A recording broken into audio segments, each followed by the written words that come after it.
I had a dream. It was so unusual, alive, heavy somehow, sharper than reality. I was standing on top of a tower. I've never been that far up, but somehow in my dream I could imagine it. I could imagine the wind and the way the staggering distances between you and the lower levels seemed to shrink and expand at the same time. On the horizon I could see the 7 towers of the Anointed. They were glistening in their usual shine, but somehow they were different. A chitinous glow illuminated them. They were wet. Somehow, seeing the towers, I immediately knew where I was. I was on the 8th tower, the silent tower. Do you remember? I don't know why you would. I hadn't thought of it in years, ever since the truths. The tower was inhabited by those who didn't follow Empyrean's guidance, and upon her ascension she cursed them all, making them sterile. I never found out why she chose to do that or why they chose not to follow her.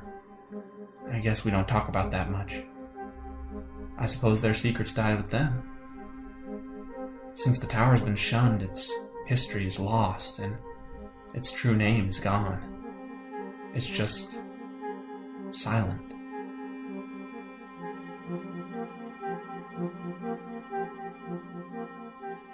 As I stood upon this empty place, I started to hear something. A groaning from Empyrean. It was deep and loud, like 2 colossal pieces of metal from a long way off, scraping against each other. It's the kind of sound you feel in your teeth. I looked up and, as I did, I felt something strange. Water. Water was falling on my face. It was cold and refreshing and tasted of salt, and then I saw it.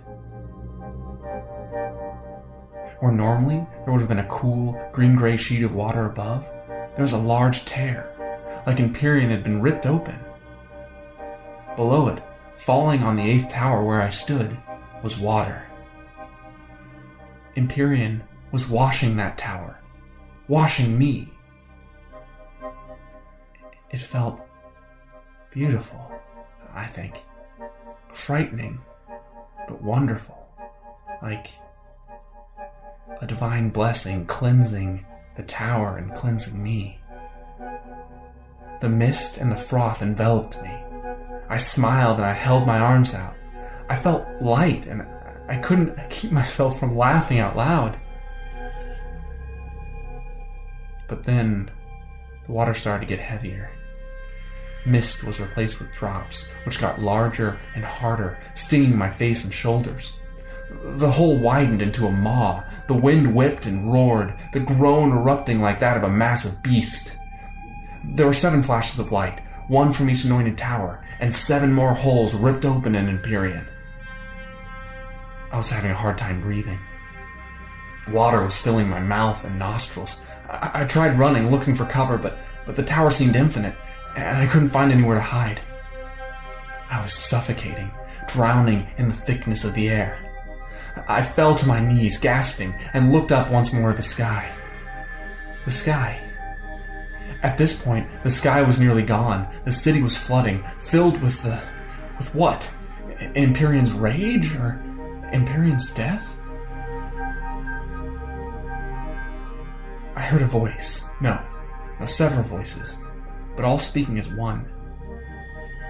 It sounded like your voice, but mirrored, reflected. Every emotion you've ever had in your voice coming out at once. Here you lie. You kept saying it over and over again, sad, hopeful, angry, joyful, regretful, all at once. It was a complete cacophony of you. It was strange, but I somehow knew where the voices were coming from. It was the sun's, now visible entirely, 2 pinpoints of brightness. I'd never seen anything that bright. Here you lie. Here you lie. I had more water in my lungs than air. I fell on my back and spewed water from my nose and my mouth. I was almost gone. But it looked like the suns were growing closer together somehow, forming a point between the two, a single white dot. Here you lie. And then, one last word as everything turned black.